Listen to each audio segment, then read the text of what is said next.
جمال مصطفیٰ یا نظر طیبہ کی گلیوں۔ بسم اللہ الرحمن الرحیم۔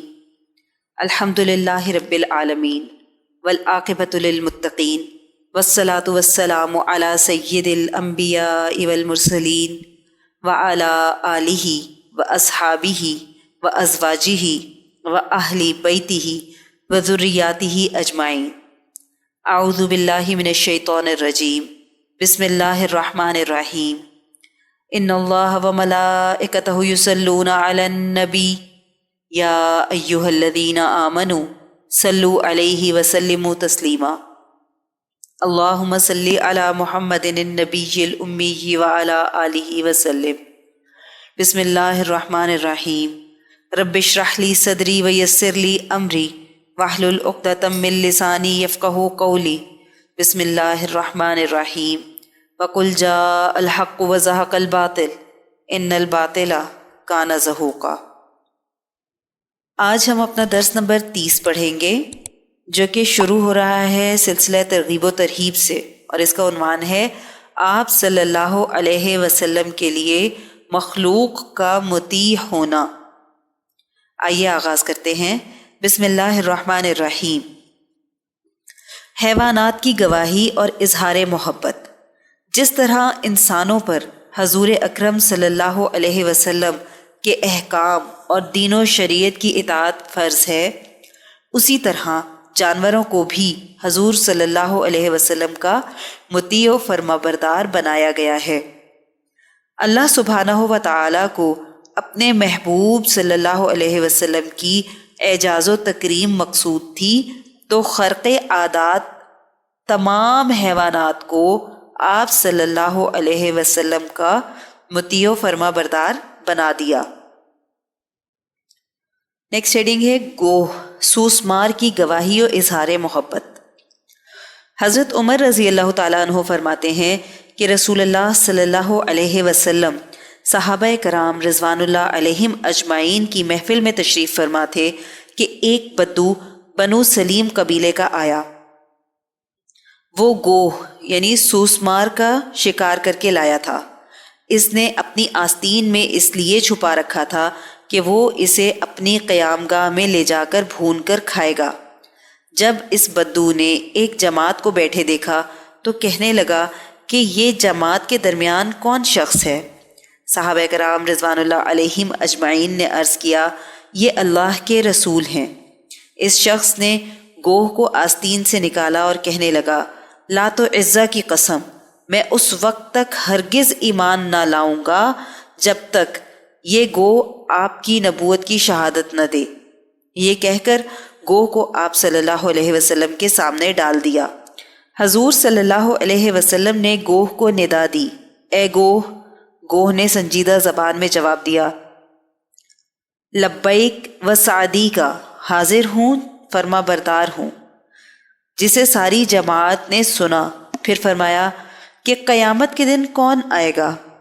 گوہ نے جواب دیا کہ ساری مخلوق آئے گی۔ پھر پوچھا، تو کس کی عبادت کرتی ہے؟ گوہ نے جواب دیا، خدائے پاک کی، جس کا عرش آسمان میں ہے اور جس کی سلطنت زمین میں ہے اور جس کا دریاؤں پر غلبہ ہے، اور جنت میں اس کی رحمت ہے اور جہنم میں اس کا عذاب ہے۔ پھر حضور صلی اللہ علیہ وسلم نے فرمایا کہ میں کون ہوں؟ اس نے جواب دیا، آپ رسول اللہ، رسول رب العالمین، خاتم النبیین صلی اللہ علیہ وسلم ہیں۔ قد افلح من صدق وخاب من کذبک۔ ترجمہ ہے، یقیناً وہ کامیاب ہے جس نے آپ کی تصدیق کی، اور وہ نامراد ہے جس نے آپ کی تکذیب کی۔ یہ سن کر وہ بدو اسلام لے آیا۔ گدھے کی گواہی و اظہار محبت۔ ابن عساکر کی روایت ہے کہ جب حضور صلی اللہ علیہ وسلم نے خیبر فتح کیا تو ایک گدھے نے حضور صلی اللہ علیہ وسلم سے کلام کیا۔ حضور صلی اللہ علیہ وسلم نے گدھے سے پوچھا، تیرا نام کیا ہے؟ اس نے کہا، میرا نام یزید بن شہاب ہے۔ اللہ سبحانہ و تعالیٰ نے میرے جد کی نسل سے 60 ایسے گدھے پیدا فرمائے ہیں جس پر سوائے نبی کے کسی نے بھی سواری نہیں کی ہے، اور میں یہ تمنا رکھتا ہوں کہ حضور صلی اللہ علیہ وسلم کی سواری کا شرف حاصل کروں۔ میرے جد کی نسل میں میرے سوا کوئی باقی نہیں رہا ہے، اور آپ کے سوا اب کوئی نبی آنے والا نہیں ہے۔ اس نے کہا کہ آپ سے پہلے میں ایک یہودی کے قبضے میں تھا، جب وہ مجھ پر سواری کا ارادہ کرتا تو میں قصداً اچھل کر اسے گرا دیتا اور اسے اپنے اوپر سوار نہ ہونے دیتا۔ وہ یہودی غصے میں مجھے بھوکا رکھتا تھا۔ اس پر حضور صلی اللہ علیہ وسلم نے اس سے فرمایا کہ آئندہ تیرا نام یعفور ہوگا۔ یہ یعفور حضور صلی اللہ علیہ وسلم کی خدمت میں حاضر رہتا۔ حضور صلی اللہ علیہ وسلم جب اسے کسی کو بلانے بھیجتے تو وہ اس کے دروازے پر جاتا اور اپنے سر سے دروازے کو کوٹتا۔ جب مالک باہر آتا تو وہ اشارہ کر دیتا کہ حضور صلی اللہ علیہ وسلم نے تجھے بلایا ہے، اور وہ اسے لے کر آ جاتا۔ جب حضور صلی اللہ علیہ وسلم نے رحلت فرمائی تو یعفور نے رنج و الم اور فراق و جدائی کے غم میں کنویں میں چھلانگ لگا کر خود کو مار ڈالا۔ پھر ہے ماقبل سے ربط۔ یثرب یعنی مدینہ منورہ سے ایک قافلہ حضور صلی اللہ علیہ وسلم کی خدمت اقدس میں حاضر ہوا اور آپ صلی اللہ علیہ وسلم کے ہاتھ پر بیعت کی، جسے بیعت عقبہ ثانیہ کہا جاتا ہے۔ بیعت کے بعد صحابہ کرام رضوان اللہ علیہم اجمعین نے آپ صلی اللہ علیہ وسلم سے اس بات پر عہد لیا کہ جب آپ مدینہ تشریف لائیں تو پھر کبھی ہمیں چھوڑ کر نہ جائیے گا۔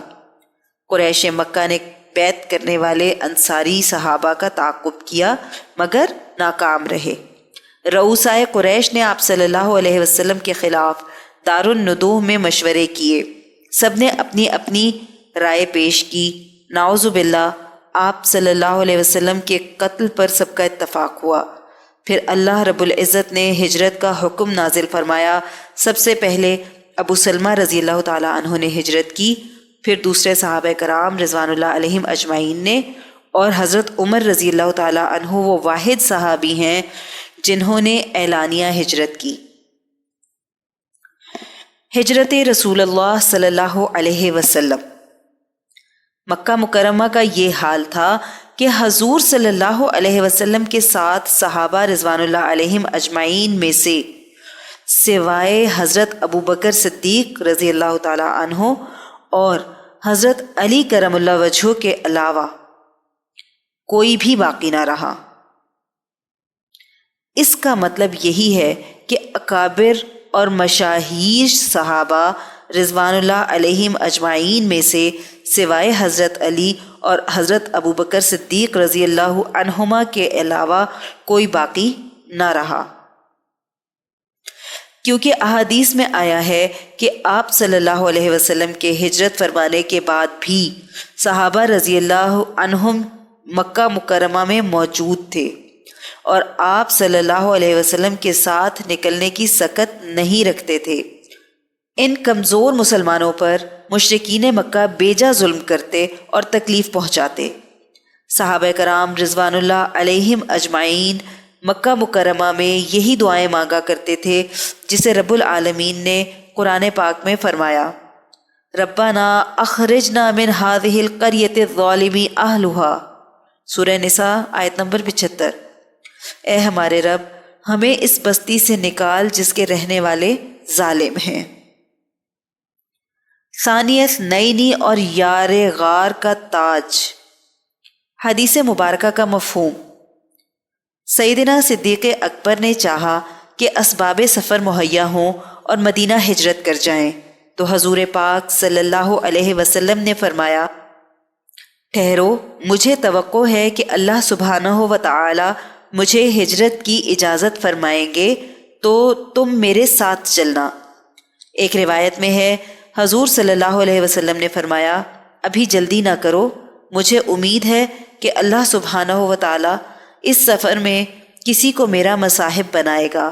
اس کے بعد صدیق اکبر رضی اللہ تعالی عنہ اسی تمنا میں رہے کہ آپ صلی اللہ علیہ وسلم کا مصاحب بنوں۔ تاجدار مدینہ صلی اللہ علیہ وسلم کو ہجرت مدینہ کی خوشخبری۔ ان تمام واقعات کے دوران اور جذب و شوق کے دوران حضرت جبرائیل امین علیہ السلام تشریف لائے۔ خیر الماکرین کا پیغام آپ صلی اللہ علیہ وسلم تک پہنچایا۔ اللہ سبحانہ و تعالی کی طرف سے ہجرت مدینہ کی خوشخبری سنائی اور دعا کی تلقین فرمائی۔ وَقُلْ رَبِّ أَدْخِلْنِي مُدْخَلَ صِدْقٍ وَأَخْرِجْنِي مُخْرَجَ صِدْقٍ وَاجْعَلْ لِي مِن لَّدُنْكَ سُلْطَانًا نَصِيرًا۔ ترجمہ ہے، اور دعا مانگیے کہ اے پروردگار مجھ کو سچا پہنچانا پہنچا دیجئے اور سچا نکالنا مجھ کو نکالیے، اور اپنے پاس سے مجھ کو ایک حکومت اور نصرت عطا فرمائیے۔ مصاحب سفر ہجرت صدیق اکبر رضی اللہ تعالی عنہ۔ مفہوم حدیث ہے، حضرت علی رضی اللہ تعالی عنہ سے مروی ہے کہ نبی کریم صلی اللہ علیہ وسلم نے جبرائیل امین علیہ السلام سے دریافت فرمایا کہ میرے ساتھ کون ہجرت کرے گا؟ جبرائیل امین علیہ السلام نے فرمایا ابو بکر رضی اللہ تعالی عنہ۔ صدیق اکبر رضی اللہ تعالی عنہ کی خوشی کی کیفیت۔ حضرت اما عائشہ رضی اللہ تعالی عنہ سے مروی ہے کہ آپ صلی اللہ علیہ وسلم دوپہر کے وقت ابو بکر صدیق رضی اللہ تعالی عنہ کے گھر تشریف لائے اور فرمایا کہ مجھ کو ہجرت کی اجازت ملی ہے۔ ابو بکر رضی اللہ تعالی عنہ نے عرض کیا، اے اللہ کے رسول صلی اللہ علیہ وسلم، میرے ماں باپ آپ پر قربان، کیا اس ناچیز کو بھی ہم رکاب ہونے کا شرف حاصل ہو سکے گا؟ آپ صلی اللہ علیہ وسلم نے فرمایا ہاں۔ ایک اور روایت میں ہے حضرت ابو بکر صدیق رضی اللہ تعالی عنہ یہ سن کر رو پڑے۔ اما عائشہ رضی اللہ تعالی عنہ فرماتی ہیں کہ اس سے پیشتر مجھ کو گمان نہ تھا کہ فرط مسرت سے بھی کوئی رونے لگتا ہے۔ مفہوم حدیث، جب حضور صلی اللہ علیہ وسلم حضرت ابو بکر صدیق رضی اللہ تعالی عنہ کے گھر پہنچے تو فرمایا کہ میں اکیلے میں کچھ بات کرنا چاہتا ہوں۔ اس وقت گھر میں 2 بچیاں موجود تھیں، حضرت عائشہ رضی اللہ تعالی عنہا اور حضرت اسما رضی اللہ تعالی عنہا۔ حضرت ابو بکر صدیق رضی اللہ تعالی عنہ نے عرض کی، یا رسول اللہ صلی اللہ علیہ وسلم، جو بھی کہنا ہے فرما دیجئے۔ یہ 6-8 سال کی بچیاں بھی ابو بکر رضی اللہ تعالیٰ عنہ کی طرح آپ صلی اللہ علیہ وسلم پر جان نثار کرنے والی ہیں۔ بستر مبارک پر حضرت علی رضی اللہ تعالیٰ عنہ کو لٹایا۔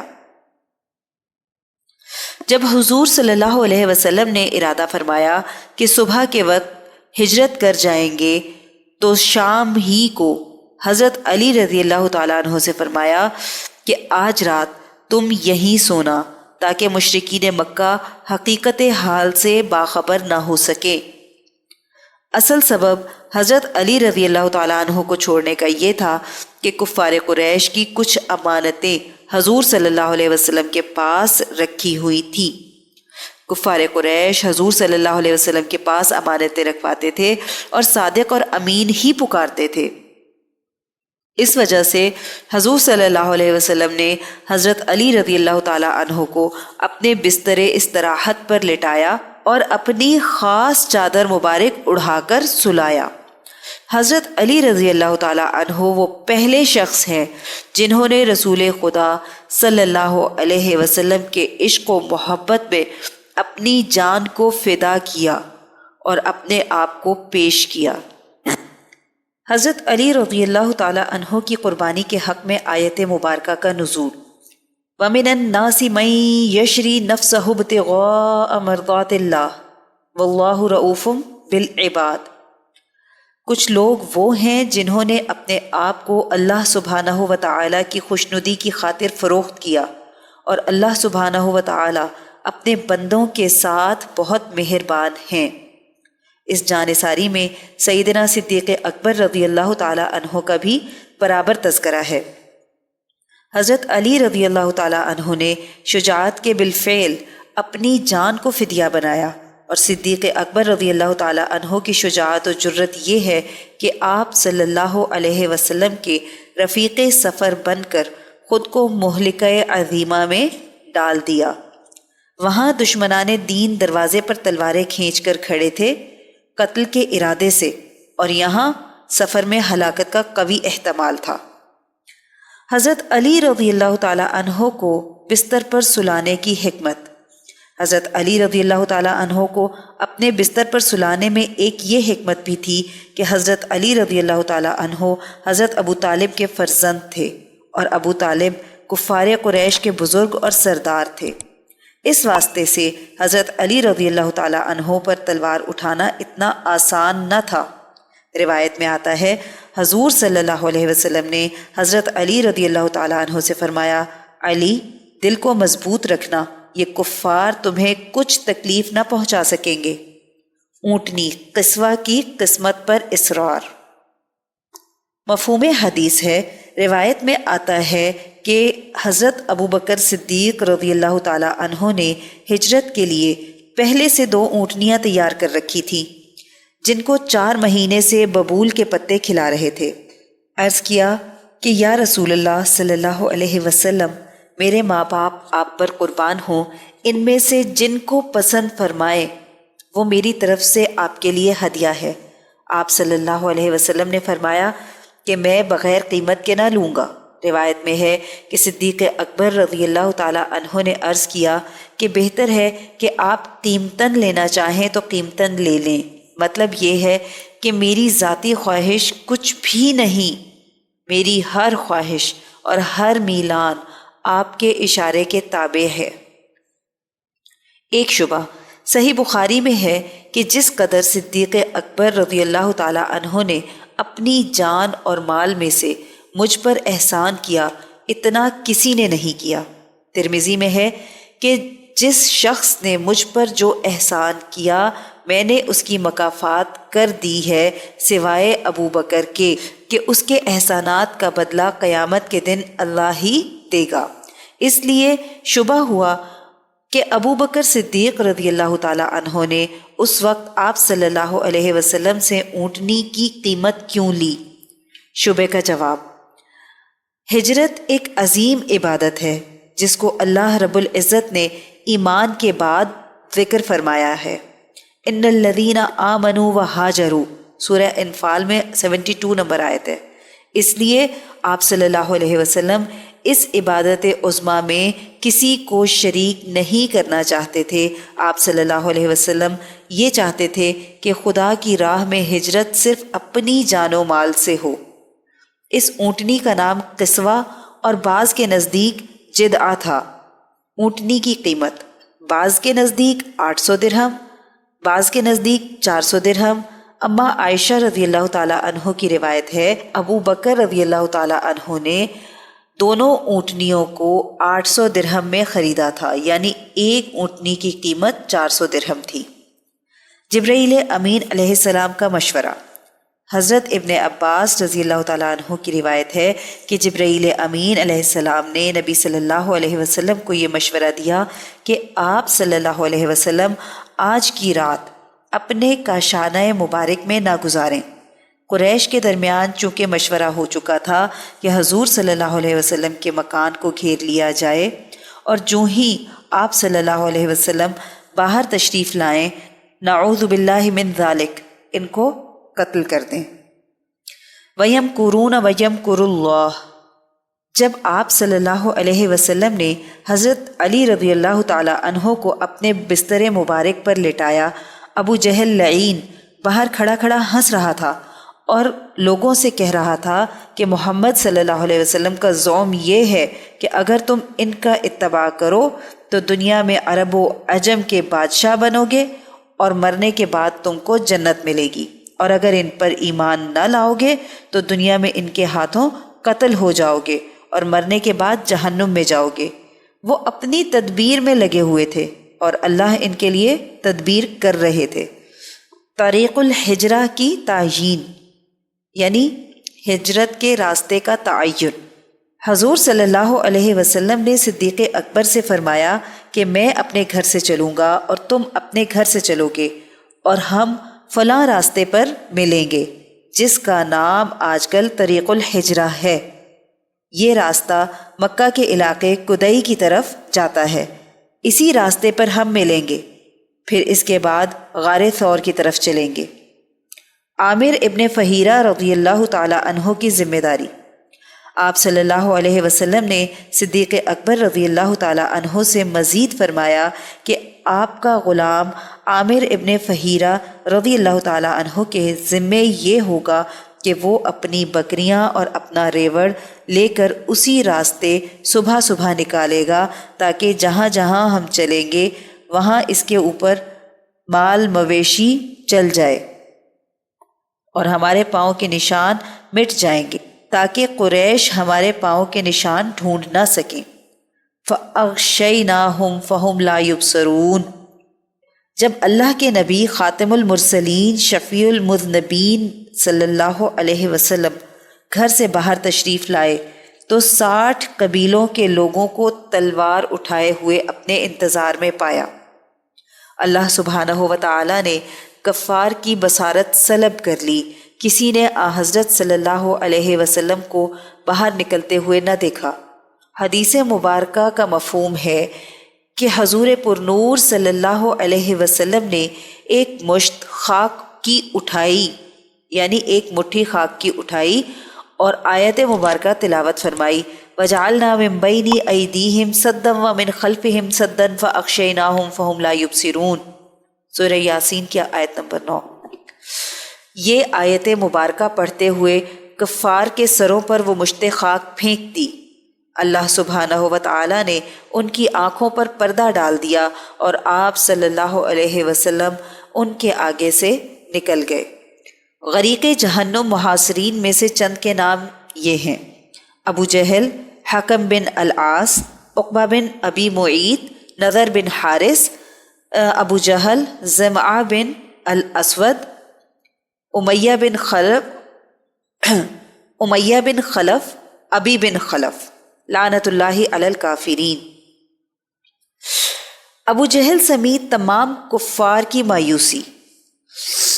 اسی دوران ایک شخص کمر جھکائے کفار کی جماعت میں آیا اور کہا، یہاں کیوں کھڑے ہو، کس کا انتظار ہے؟ کفار نے کہا، ہم صبح ہونے کا انتظار کر رہے ہیں تاکہ جیسے ہی حضور صلی اللہ علیہ وسلم باہر نکلیں نعوذ باللہ ہم ان کو قتل کر دیں۔ اس نے کہا، خرابی ہو تمہاری، کیا وہ محمد صلی اللہ علیہ وسلم نہ تھے جو ابھی ابھی تمہارے آگے سے چل کر گئے ہیں؟ ابو جہل اور تمام کافر سر پر خاک ڈالنے لگے۔ جب صبح ہوئی تو انہوں نے بستر نبوت پر حضرت علی رضی اللہ تعالیٰ عنہ کو دیکھا اور پوچھا، تمہارے صاحب کہاں ہیں؟ حضرت علی رضی اللہ تعالیٰ عنہ نے جواب دیا، واللہ عالم بحال رسول ہی، کہ اللہ اپنے رسول کا حال زیادہ جانتے ہیں۔ مکہ مکرمہ کی سرزمین کو آپ صلی اللہ علیہ وسلم کا خطاب۔ آپ صلی اللہ علیہ وسلم جب مکہ مکرمہ سے باہر تشریف لے جا رہے تھے، خرواہ ایک مقام ہے، وہاں کھڑے ہو کر ٹیلے پر سے ایک نظر مکہ کو دیکھا اور زمین مکہ سے خطاب فرمایا، واللہ انکی لخیر ارض اللہ، خدا کی قسم تو اللہ کی سب سے بہتر زمین ہے، وَأَحَبُّ أَرْضِ إِلَى اللَّهِ، اور سب سے زیادہ اللہ کے نزدیک محبوب ہے، وَلَوْلَا أَنِّي أُخْرِجْتُ مِنْكِ، اور اگر میں نہ نکالا جاتا تجھ سے، ما خرجت، تو نہ نکلتا۔ آج ہم یہاں پر اختتام کریں گے اپنے سبق کا، اور اس کا بقیہ حصہ ہم کل پڑھیں گے انشاءاللہ۔ آئیے دعا کر لیتے ہیں۔ اللہم صلی علی محمد النبی الامی وعلی آلہ وسلم۔ اے اللہ، ہماری اس کاوش کو قبول فرمائیں اور اس کو ہماری بخشش کا ذریعہ بنا دیں، اس کو قیامت تک امت کے لیے ہدایت اور عشق نبی صلی اللہ علیہ وسلم کا ذریعہ بنا دیں۔ اے اللہ، جو کچھ پڑھا سنا اس کا ثواب نبی کریم صلی اللہ علیہ وسلم کو تحفتاً، ہدیتاً، نذرانتاً، محبتاً، عقیدتاً پیش کرتے ہیں، قبول و منظور فرما لیں۔ اے اللہ، نبی کریم صلی اللہ علیہ وسلم کی برکت سے اس کا ثواب تمام انبیاء کرام، خلفائے راشدین، امہات المؤمنین، اہل بیت اطہار، صحابہ کرام، صحابیات، بزرگان دین، اولیاء اللہ، شہداء، صدیقین، صالحین، مومنین، مومنات، مسلمین، مسلمات کو پیش کرتے ہیں، قبول و منظور فرما لیں۔ الہی اس کا ثواب سلسلہ قاسمیہ عزیزیہ نقشبندیہ کے تمام بزرگان، بالخصوص شیخ الاولیاء حضرت مولانا مہر محمد صاحب رحمۃ اللہ علیہ، شیخ الحدیث حضرت مولانا عبدالحکیم صاحب رحمۃ اللہ علیہ، اور شیخ الاسلام حضرت مولانا محمد عبدالعلیم قاسمی صاحب رحمۃ اللہ علیہ کو پہنچا دیں، اور ہمارے بزرگان کے درجات کو اور بھی زیادہ بلند فرما دیں۔ اے اللہ، ہمارے مرشد گرامی حضرت شیخ عزیز القاسمی حکیمی مہروی نقشبندی مجددی دامت برکاتہم العالیہ پر اپنا خاص فضل اور خانقاہ اور مدرسے پر اپنا خصوصی کرم فرما دیں، اور انہیں امت کے لیے ہدایت و شفا کا ذریعہ بنا دیں۔ آمین بحرمت سید المرسلین صلی اللہ علیہ وسلم۔ سبحان ربک رب العزت عما یصفون وسلام علی المرسلین والحمد للہ رب العالمین۔ جدھر دیکھی اسی ماہ مبیں کی چاندنی دے